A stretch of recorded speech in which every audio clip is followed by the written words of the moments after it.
pada tanggal 17 Agustus 1945 pukul 10 bertempat di Jalan Pegangsaan Timur 56 Jakarta, Bung Karno dan Bung Hatta atas nama bangsa Indonesia memproklamasikan kemerdekaan Indonesia. Proklamasi. Kami, bangsa Indonesia, dengan ini menyatakan kemerdekaan Indonesia. Hal-hal yang mengenai pemindahan kekuasaan dan lain-lain diselenggarakan dengan cara saksama dan dalam tempo yang sesingkat-singkatnya. Jakarta, 17 Agustus 1945, atas nama bangsa Indonesia, Soekarno, Hatta.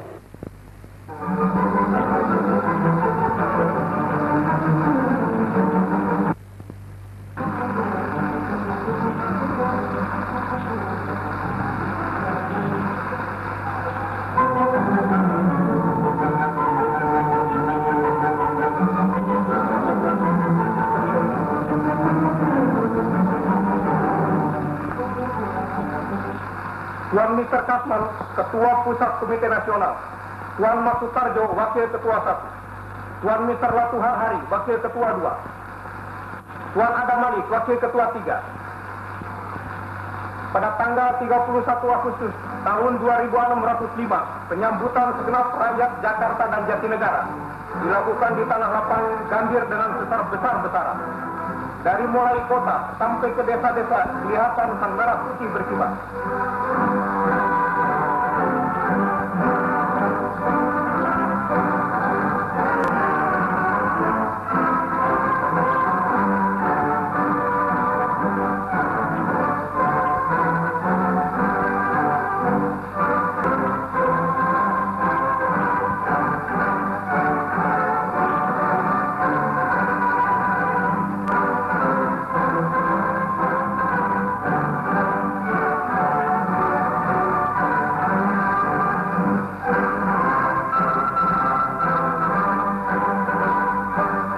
Sugiarto, Kepala Daerah Kota Jakarta, menyambut hari gembira.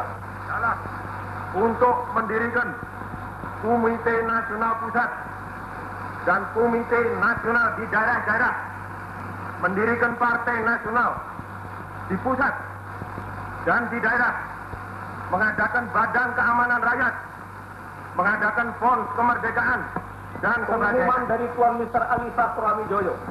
Pegawai negeri berpendirian sama ialah 1. Republik Indonesia merdeka telah berdiri. 2. Kita adalah pegawai negara Republik Indonesia merdeka. 3. Kita berada di belakang pemerintah Republik Indonesia merdeka. Tuan Mr. Kasman sedang berkhutbah.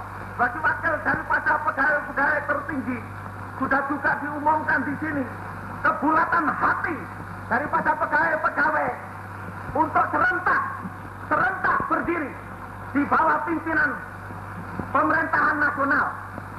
Dengan begitu, maka terbayang-bayanglah di hati kita sekarang ini, sewaktu-waktu pemerintahan sekutu datang kemari, maka di mana-mana ia akan datang, akan tiba, maka di mana-mana itu jugalah akan tersandung dengan paham yang sudah mempunyai gambaran sebagai benteng bangsa, yaitu kebulatan hati, ingin tetap merdeka dan lainnya tidak akan diakuinya. Bulat-bulat ini, kesetiaan yang semacam ini sudah tentu akan mengokohkan persatuan yang erat antara kita kesemuanya menghadapi keadaan-keadaan yang mungkin terjadi.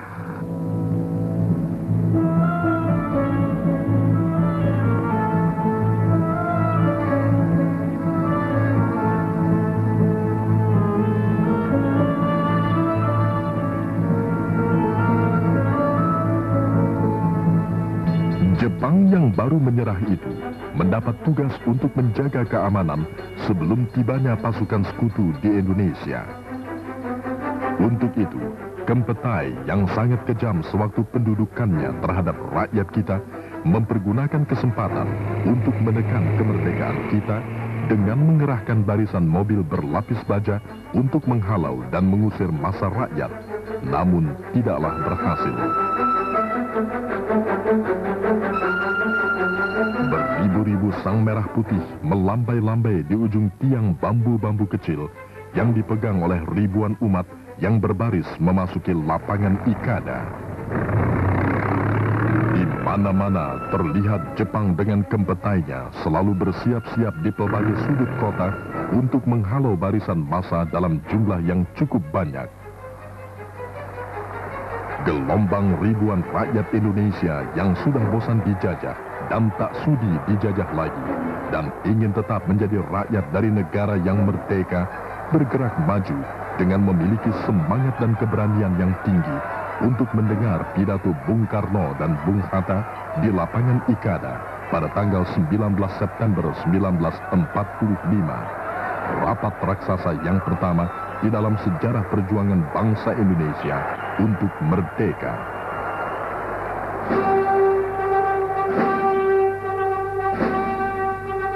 Para menteri kabinet RI pertama terlihat mulai berdatangan satu persatu untuk menghadiri rapat kabinet.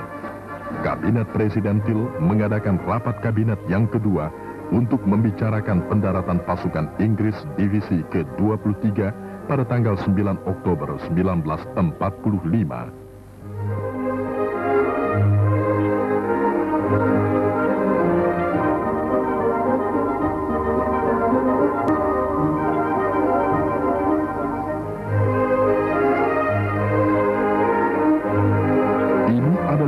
Pimpinan militer Jepang di Pulau Jawa yang akan menyerahkan kekuasaannya kepada pihak Inggris. Peristiwa ini berlangsung di atas kapal Inggris yang berlabuh di Teluk Jakarta.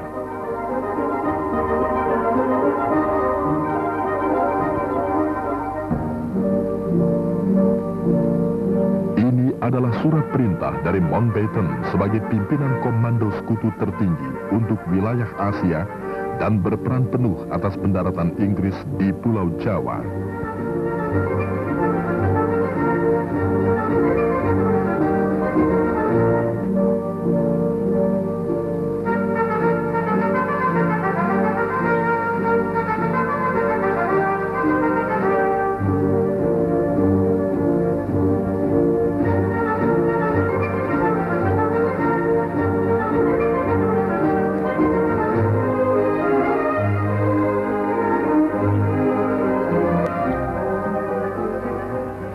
Pasukan lengkap Inggris divisi ke-23 tiba di pelabuhan Tanjung Priok, Jakarta pada tanggal 9 Oktober 1945. Adapun tugas utama yang diemban pasukan ini adalah melucuti dan mengambil alih kekuasaan dari bala tentara Jepang. Mereka diboncengi oleh serdadu Belanda dan Nika yang berniat mengembalikan penjajahan Belanda atas Indonesia.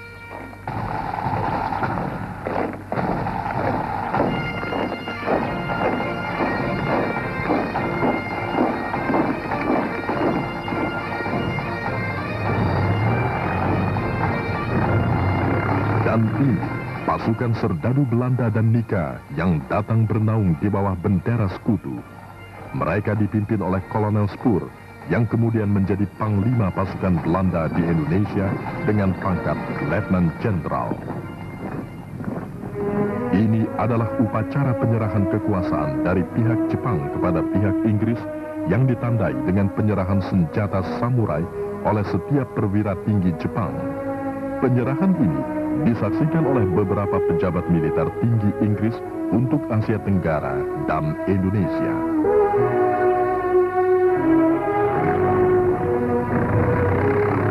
Mulai tanggal 19 September 1945, rakyat Surabaya setelah insiden bendera di Hotel Oranye memperoleh momentum guna melucuti senjata-senjata dari pasukan Jepang yang berada di Surabaya, seperti di Don Bosco, Markas Kaigun di Gubeng, gedung Lindetifes, bengkel senjata Jepang, dan lain sebagainya.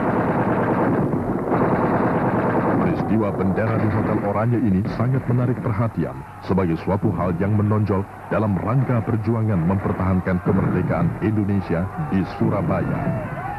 Ini adalah tank-tank Jepang yang jatuh ke tangan kita. Dalam perlucutan senjata tentara Jepang ini, peran polisi istimewa kita menjadi cukup penting. Pada tanggal 20 September 1945, terjadi demonstrasi rakyat Surabaya secara besar-besaran dari Stadion Tambak Sari menuju Simpang dan Gedung Pemuda. Jepang dengan status sebagai orang-orang tahanan sedang diangkut dan dikirim ke Pujon di atas Malang.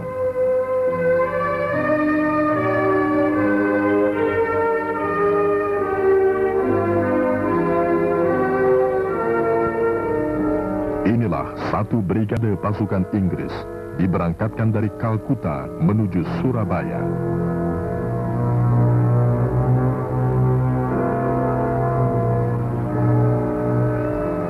Terlihat pemuda arek-arek Surabaya sedang memperhatikan dan berjaga-jaga di sekitar pelabuhan dan dengan mempergunakan perahu motor sedang mengecek kedatangan pasukan Inggris dengan kapal angkut di pelabuhan Tanjung Perak, Surabaya.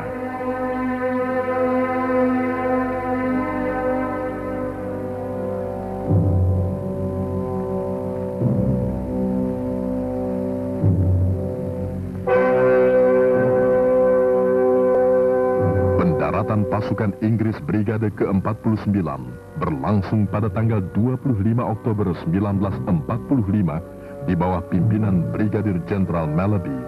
Brigade yang dikirim ke Surabaya ini merupakan sebuah brigade grup infanteri India ke-49 yang umumnya dipimpin oleh perwira-perwira Inggris dan India. Rakyat Surabaya menonton yang sedang berbaris. Semboyan dalam bahasa Inggris yang tertulis di papan besar itu menolak kedatangan pasukan asing di bumi Indonesia. Pimpinan pasukan Inggris di Pulau Jawa sedang melaksanakan briefing dengan pasukan Inggris di Surabaya. Allahu Akbar, Allahu Akbar, Allahu Akbar. Merdeka! Bung Tomo mencela pasukan lebih dengan terang-terangan mengambil dan merampas hak kedaulatan bangsa Indonesia dengan menyerobot gedung RRI di Simpang, Surabaya, gedung Internasio, Rumah Sakit Darmo, kantor besar kereta api, dan lain-lain tempat milik Republik Indonesia di Surabaya. Rakyat Surabaya dengan segala kemampuan dan kekuatan yang ada membela kedaulatan kita yang dilanggar, dan terjadilah tembak-menembak dengan pasukan Inggris. Akibat dari tindakan semena-mena dari Malaby ini, maka kemarahan rakyat Surabaya semakin menjadi, dan akhirnya terjadilah pengerusakan dan pembakaran terhadap gedung RRI di daerah Simpang. Satu peleton pasukan Inggris habis ditelan api. Pertempuran 3 hari terjadi terus antara pejuang-pejuang arek-arek Surabaya dengan tentara Inggris.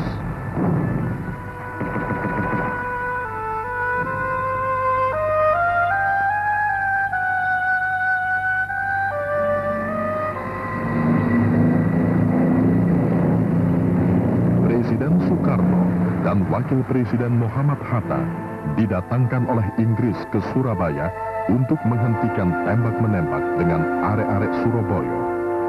Kemarahan rakyat Surabaya baru dapat diredakan ketika Presiden Soekarno dan Wakil Presiden Muhammad Hatta tiba di Surabaya pada tanggal 29 Oktober 1945 atas permintaan sekutu untuk menyelesaikan persengketaan antara pemuda dan TKR di satu pihak dengan tentara Inggris di lain pihak, dan terjadilah gencatan senjata.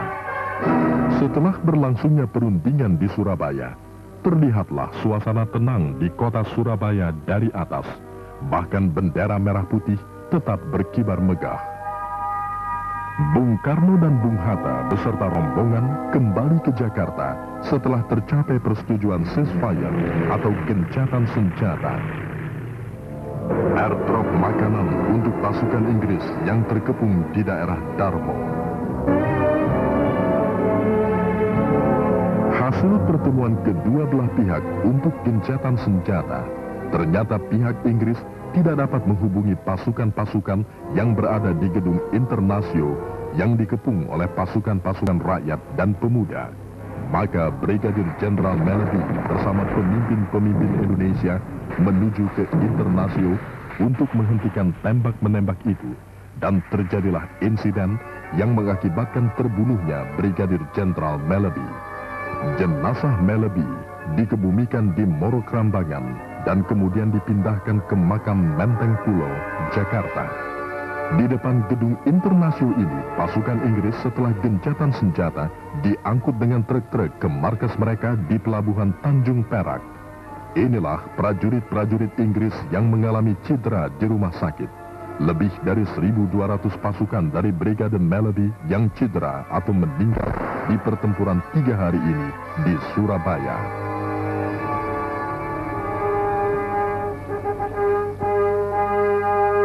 Di Moro Krambangan, terjadi pemeriksaan barisan yang dilakukan oleh Mansur terhadap pasukan induk Inggris yang baru tiba lebih dari 1 divisi di Surabaya pada tanggal 4, 5, dan 6 November 1945. Di pihak Inggris, kelihatannya telah mempersiapkan segi keamanannya dengan mengungsikan semua penduduk sipil barat yang terdiri dari para wanita-wanita dan anak-anak kecil untuk diberangkatkan keluar dari Surabaya pada tanggal 5 November 1945.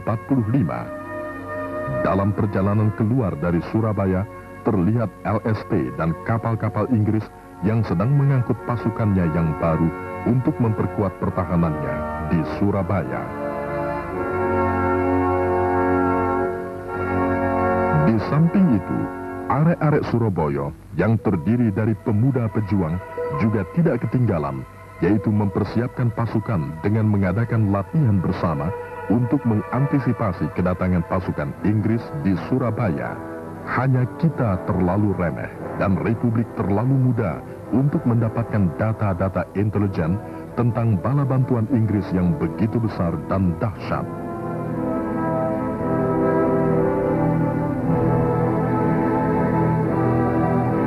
Pada tanggal 6 November 1945, pasukan Inggris dalam pertemuan di Singapura memberangkatkan beberapa pesawat dari Skadron RAF dari Pelabuhan Udara Singapura, Changi, menuju Surabaya melalui Jakarta dan Semarang.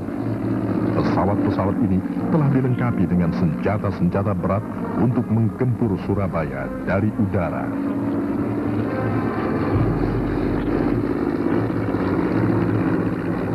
Di Pelabuhan Tanjung Perak, Surabaya, terlihat pula alat-alat berat seperti tank-tank diturunkan untuk memperkuat armada perang daratnya. Inilah serdadu Belanda dan Nika yang datang memboncengi pasukan sekutu di Surabaya.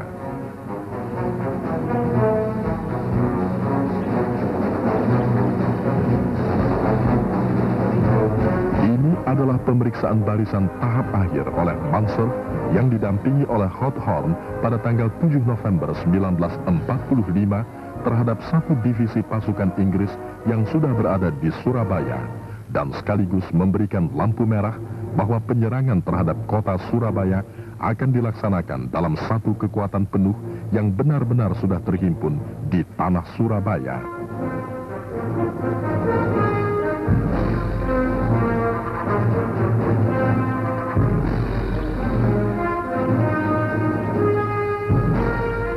Begitupun pemasangan bom-bom pada pesawat tempur telah dipersiapkan secara cermat. Di samping itu, para pejuang Surabaya juga telah mencium gelagat yang kurang baik dari pihak Inggris dan telah berjaga-jaga di sekitar pelabuhan Surabaya. Pada tanggal 9 November pagi, pasukan Inggris dengan kekuatan sebesar 1 divisi, baik dari udara, laut maupun di darat, telah dipersiapkan sepenuhnya untuk mengadakan penggempuran terhadap kota Surabaya. Sebaliknya di pihak arek-arek Surabaya pun telah mengantisipasinya, yakni dengan menghimpun seluruh kekuatan yang ada untuk membela tanah tercinta Indonesia. Panser mulai menyebarkan pamflet yang isinya menyerukan agar rakyat Surabaya menyerahkan semua senjata kepada pasukan Inggris selambat-lambatnya pukul 6 pagi pada tanggal 10 November 1945. Namun ultimatum tersebut dianggap sepi oleh rakyat Surabaya. Setelah Inggris merasa kuat dengan datangnya bala bantuan pasukan dan alat-alat perang, maka Surabaya digempur. Maka pada tanggal 10 November 1945, pukul 6.30 pagi hari, Inggris mulai membombardir Surabaya. Inggris menghujani kota Surabaya dengan peluru meriam.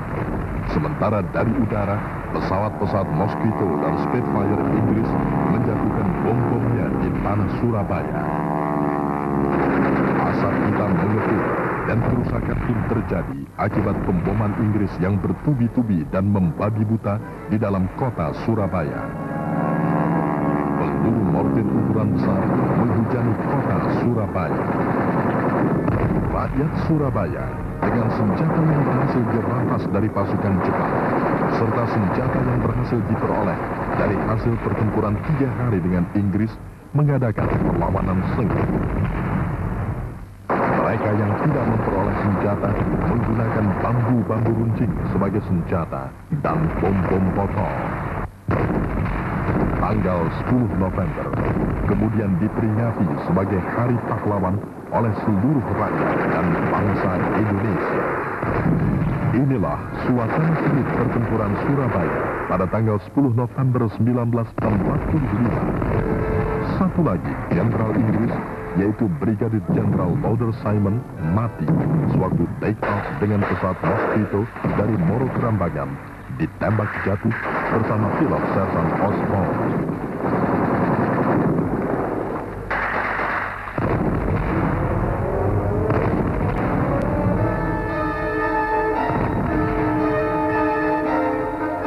Kendaraan lapis baja Inggris menjelajahi jalan-jalan memasuki daerah benteng dengan menembaki semua sasaran di segala penjuru, tetapi tertahan di dekat viaduk.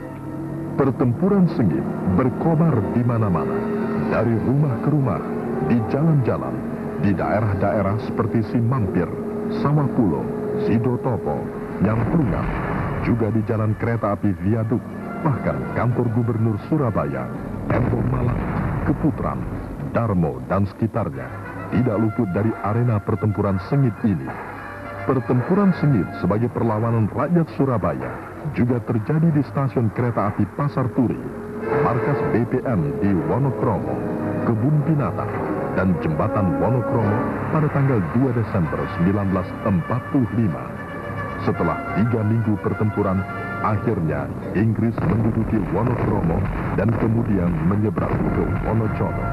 Pada tanggal 12 November 1945, barulah meriam-meriam kita dan ek-ek anti serangan pesawat udara yang kita miliki berfungsi atas bantuan ahli-ahli tembak meriam yang datang dari berbagai pelosok di Jawa ke Surabaya setelah mendengar permintaan Bung Tomo melalui radio. Pertempuran-pertempuran di kantong-kantong pertahanan dalam kota Surabaya antara arek-arek Surabaya melawan pasukan Inggris.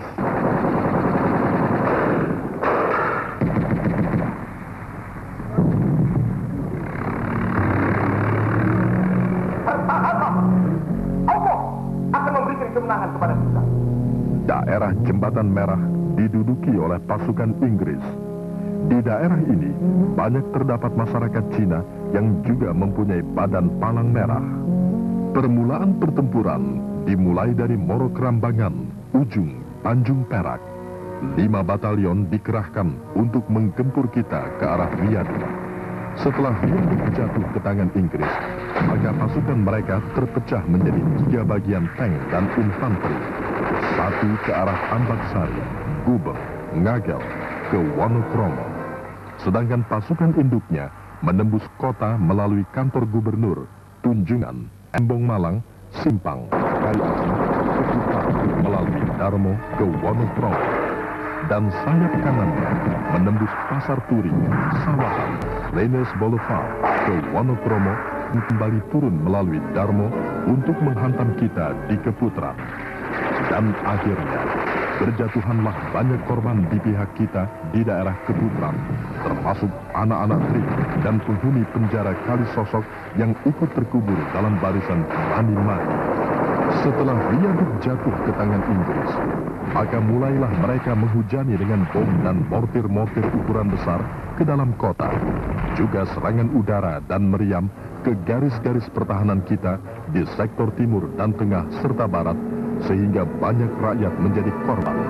Pertempuran yang tidak seimbang ini mengakibatkan pasukan Inggris menguasai kota dan menjelajahi seluruh jalanan dengan menggunakan tank-tank dalam bentuk konvoi dalam jumlah yang cukup banyak.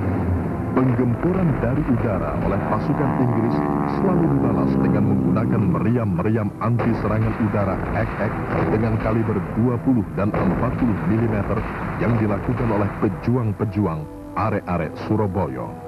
Di daerah Wonokromo dan Gunung Sari, pasukan Inggris selalu dalam keadaan siap siaga, berjaga-jaga dan memonitor untuk mengetahui situasi dan kondisi dari pasukan Inggris lainnya yang berada baik di dalam kota maupun di luar kota. Pasukan kita terdiri dari regu-regu TKR dan TRIP selalu menghalau barisan konvoi dari berpuluh-puluh truk Inggris yang bergerak maju menuju keluar kota untuk melebarkan sayapnya sampai di sepanjang dan di lain front dan menduduki pendopo. Meriam ek-ek kita tanpa henti-hentinya terus menembaki pesawat-pesawat Inggris yang melintasi kubu pertahanan para pejuang Surabaya, dan beberapa pesawat ditembak jatuh. Barisan konvoi dan berpuluh-puluh truk terlibat dalam aksi pertempuran yang berkobar di daerah Wonocolo. TKR dan para pejuang yang memperoleh beberapa pucuk meriam berat terus mencoba menahan majunya pasukan Inggris.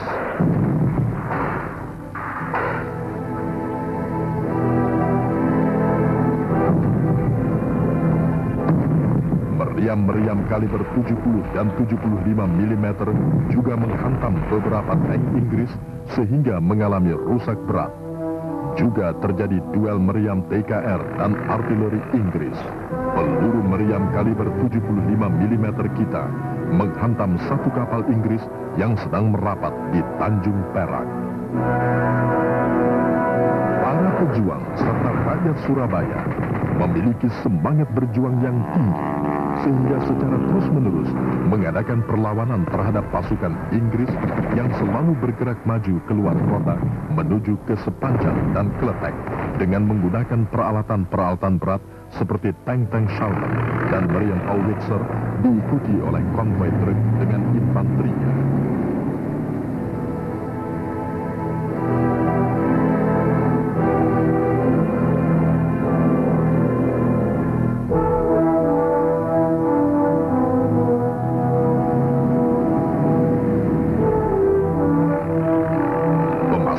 Ranjau bom pesawat oleh para pejuang dapat menghancurkan beberapa jembatan utama, antara lain antara Sepanjang serta Krian, dan menghambat arus mobil tank dan truk-truk yang membawa pasukan Inggris keluar kota.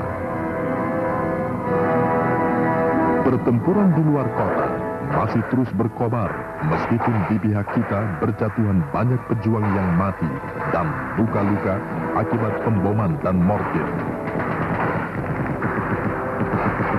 Di daerah Gunung Sari, Sepanjang, dan Kletek, di mana terlihat pasukan Inggris selalu siap siaga berjaga-jaga, dan para pejuang Surabaya tetap menggempur dari segala penjuru.